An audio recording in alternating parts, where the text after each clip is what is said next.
to Bid Nerds, your daily nerd out on the most interesting car of the day from all the automotive enthusiast auction sites. Michael Deeb, my partner, is in studio, the Rami Studio in Container Park in downtown Las Vegas. Welcome, Michael Deeb. How are you? My name's John Polnik, by the way. I'm so happy to be back in Las Vegas. God, I love it here. It is hot. It is dry. Everybody's having fun. It's just, man, I'm so glad to be out of California and be back in Vegas.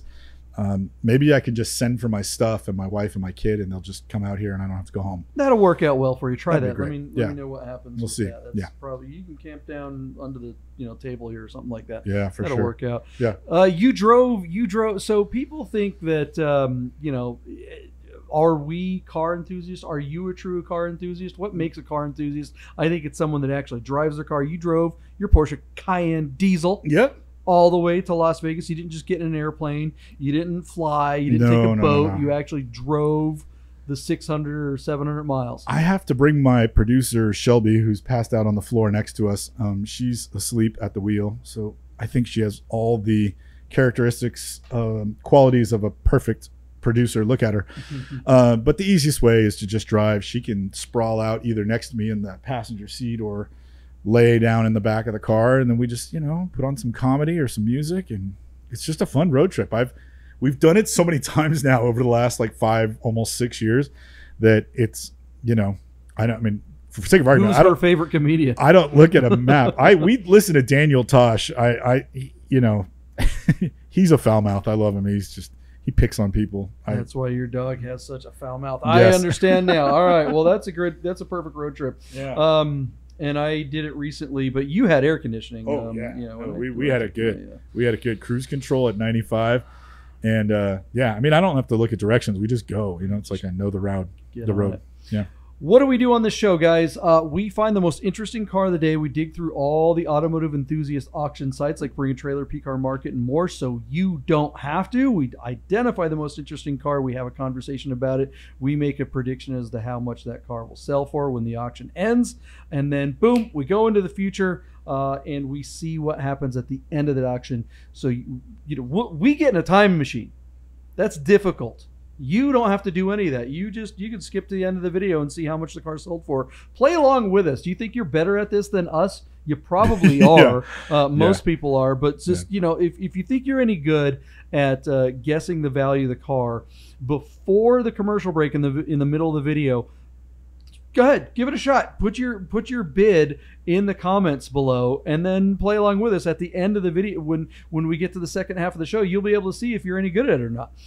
So try it out. See if you're any good. Maybe for the people who, if someone winds up beating us, maybe we'll send them a sticker or t-shirt or something like that, or one of these great Bid Nerds bottles that we don't sell. It's just a bottle with a sticker on it. You can have a Bid Nerds almost anything. You can get a Bid Nerds laptop. You get one of our Bid Nerds stickers.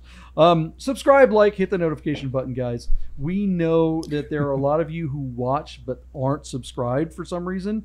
What's the deal with that? Help us out. We're not asking for money. All we want from you guys is to subscribe, so that the herd grows. Grow the herd. Do the right thing. Tell everybody. One of these videos, Tell everybody about it. Talk about it. All right, enough of that. Let's talk about cars. That's why you're here. Today's most interesting car of the day is this beautiful blue Ferrari. Tell us about it, Michael Deeb. Come on, JP. Look at this thing. I mean, listen, any Ferrari with a gated shifter is cool, but I think, and I don't know because I'm not an expert, but I think the 355, this 1999 Ferrari 355 GTS with a 6-speed manual, I think the 355 was the first Ferrari to use the flat plane crank, and as such, like it shares the platform with the 348, but it's got a motor that I believe revs like over 1,000 RPM higher, and one of these things on full song is just the most beautiful motor driving experience there is. Like 375 or 380 horsepower. These things just fly. Our car, John, is on Bring a Trailer. It's offered to us out of San Diego, California. It's got 59,000 miles, and you'll appreciate this. The current owner is the 4th owner of the car. He bought it with 9,000 miles on it, and he has put 50,000 miles on this car. So my guess is this guy is probably made a few bucks and bought this car, and it's his daily driver because over the last few years, he's put 50,000 miles on this thing. Super nice car. Love the color in the Tour de France blue. Not quite as big a fan of the crema leather upholstery, which is really, really light. But the GTS, I mean, that's a Polnik special right there. Really beautiful car. You know, these things came with a limited slip differential. This guy's got a 2B exhaust system on there. And the roads in San Diego and the hills and things like that, I assume is kind of bumpy. I believe these cars come on adjustable suspension. John, it's worth noticing that he paid somebody to raise his car up on its ride height by a half an inch. And my guess is he was probably bottoming out a lot on his typical route and decided to raise the car to see if it would help. So it's noted that the car has been raised. My guess is you could lower it back down. Certainly if that car was out here in Vegas, you wouldn't need it to ride so high. But it still looks good. In the photos, it doesn't look like it's been raised up. One other thing that's worth noting on this, the Carfax is included in the listing. On the Carfax, it says that there was damage reported. The third owner at 7,000 miles had brought the car in for a inspection because of some damage to the front, but they didn't say whether or not it was just like he hit a parking curb or if it was in an accident. And there's nothing on there about insurance collected to repair any said damages. Certainly the fourth owner has taken the car and used it and driven the heck out of it, so I don't think it's a bad thing at all. So it really wouldn't bother me, but full disclosure, there it is. So here's a nice car. These things have gone through the roof. JP, they are starting to bring big money. The most expensive one used to be $130,000 for a coupe with a 6-speed. Now anything with a 6-speed is $130,000, and GTSs and coupes bring even more. So I'll let you talk about what you like about these cars, and then we'll try to guess where the high number mark is going to be for this one. It's certainly really spectacular in that color. I can't remember seeing a Tour de France GTS. It's a really pretty car. I'm very smitten. What about you?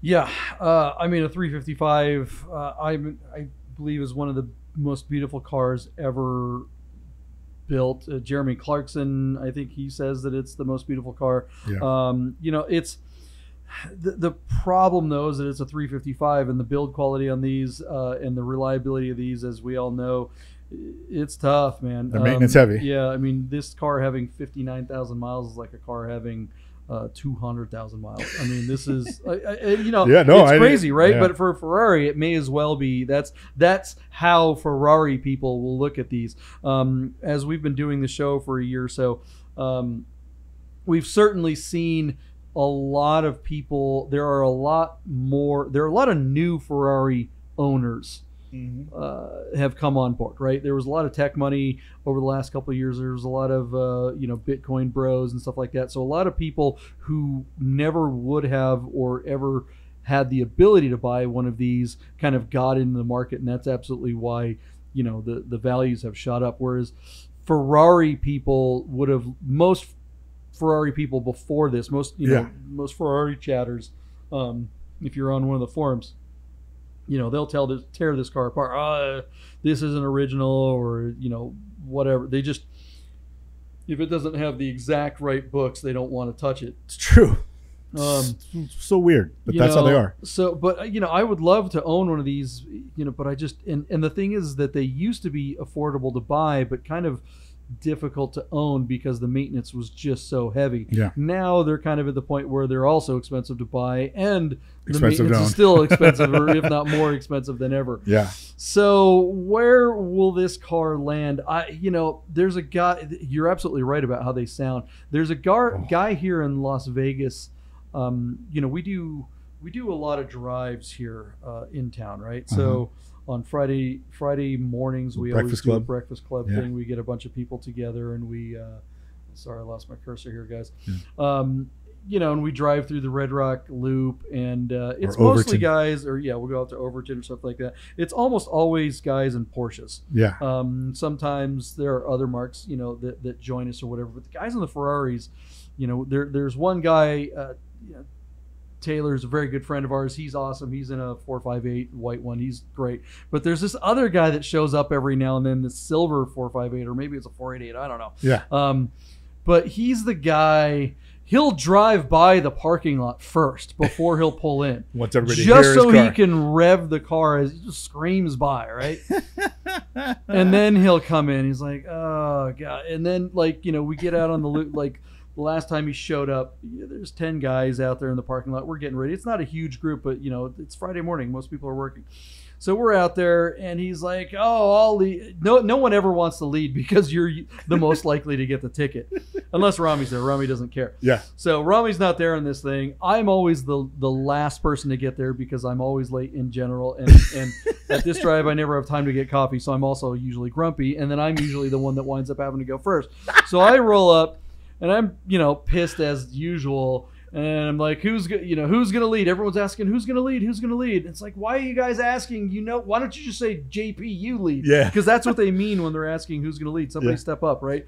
And so this dude's like, oh, I'll lead. I know that road like the back of I know that road really well. I got it. We're like, have at it, Haas. So we all pull out of the parking lot, and he's like behind us. He doesn't even get out of the parking lot first.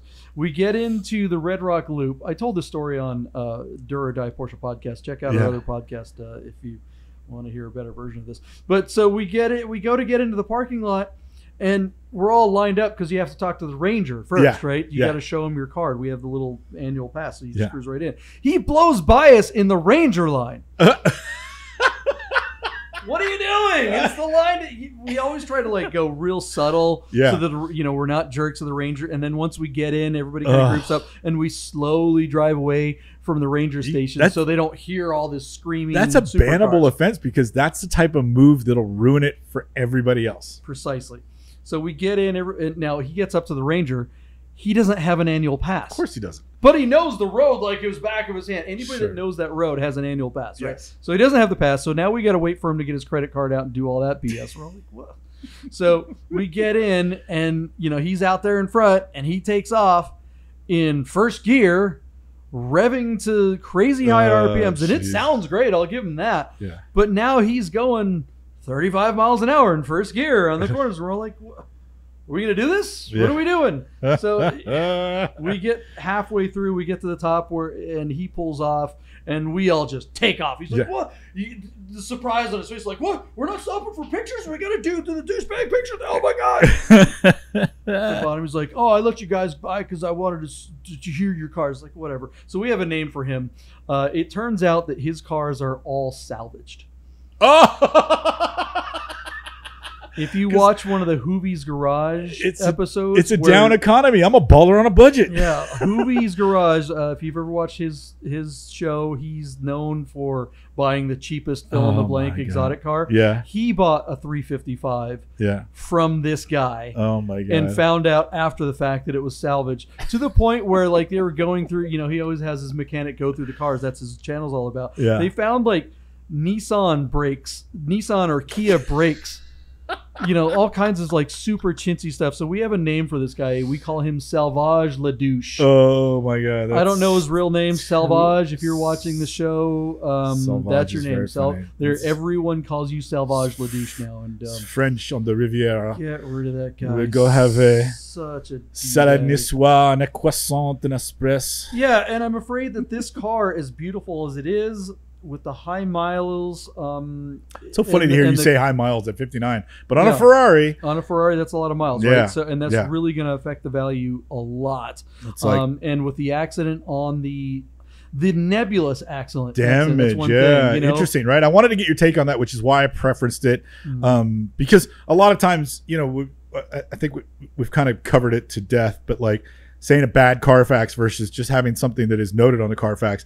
They didn't bend the frame here. They the guy brought it in for inspection, and then somebody else has been put 50,000 miles on it after that. So there's nothing wrong with the car, but in Ferrari circles, that's like a scarlet letter. Yeah, or at least we don't know what it's just having damage with no notes or whatever it was about. It's just weird. Yeah, it's weird, man. It's vague. Because a car with a low nose like this could just have rock chips, and someone could just paint the front nose, or somebody backed into him with a trailer. Hit a curb, and that's no big deal. Whatever. All right, what do you guys think? Is this a car? We gotta give our bids. Yeah, would you guys try driving one of these? Let's talk about the bids. Michael Deeb, what do you think this thing will go for? John, this car doesn't close for a while. We're early on this car. It closes at the end of the week we're looking at. So at the moment, it's on $155,000, and that is on. Let me read it to you. 17 bids.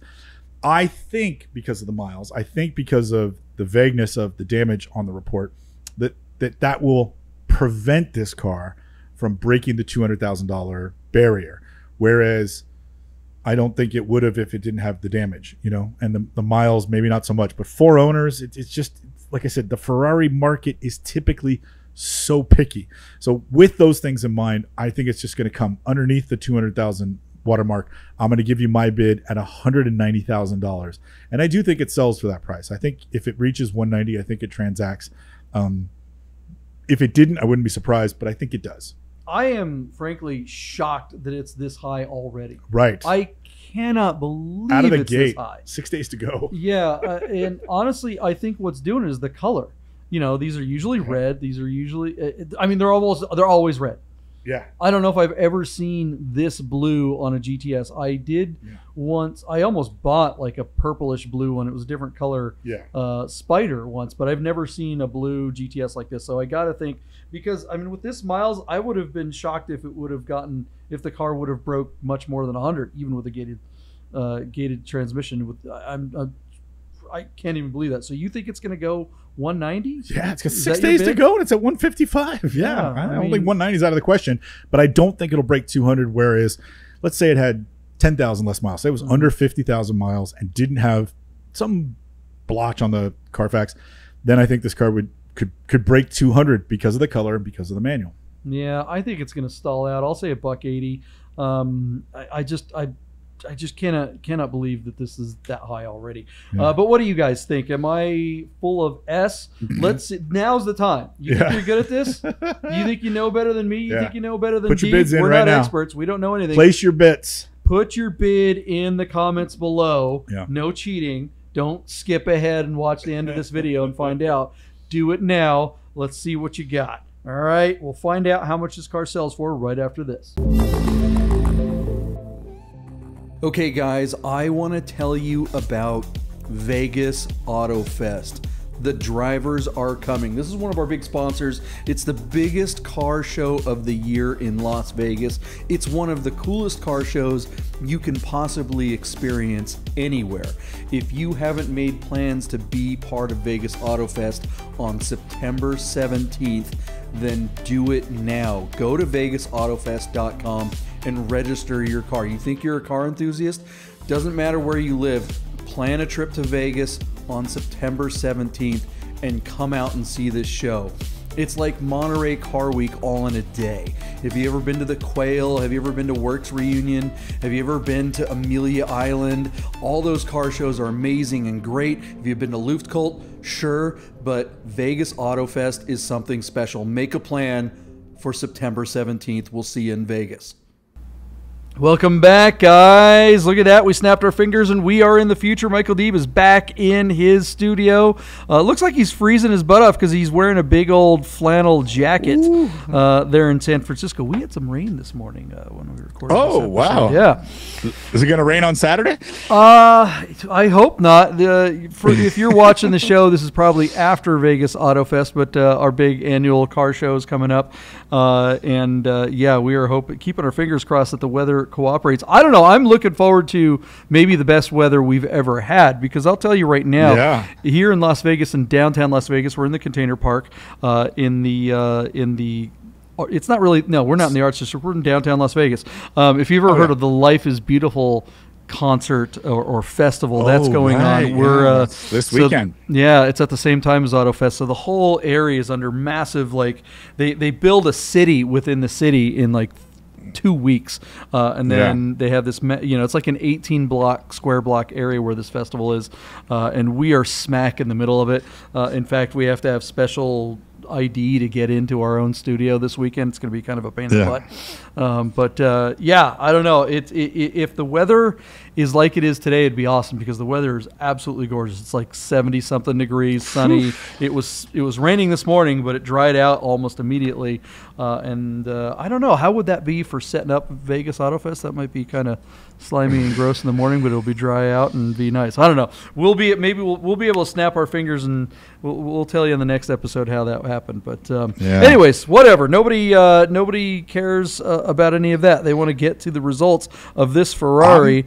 And I'm pretty precise. It's going to be fun. It's going to be fun, man. It's going to be a big weekend for you. Well, hopefully the buyer of this Ferrari comes out. Yeah, why not? Look at that. JP, again, gated Ferraris are just going crazy.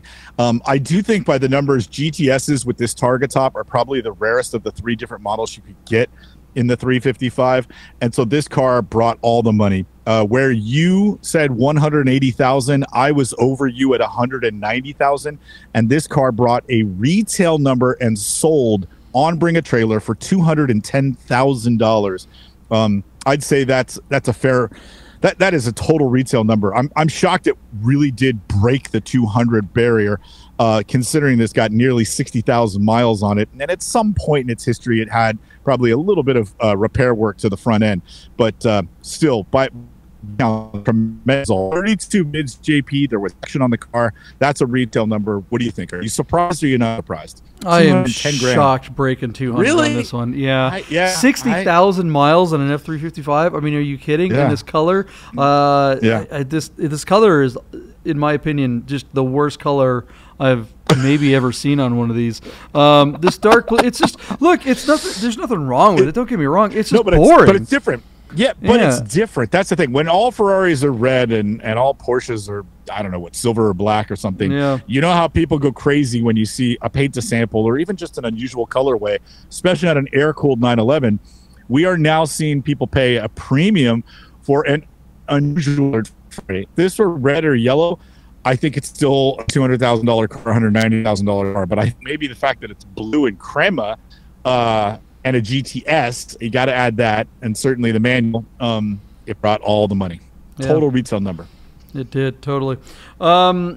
Geez. All right. Well, what do you guys think out there in interwebs land? Did you play along with us? Did you put your number before the break, and did you beat Deeb or myself? I just don't. 200,000 plus for this car. I would rather have a red one, and I know the red ones are common, but the red ones just look hot as hell.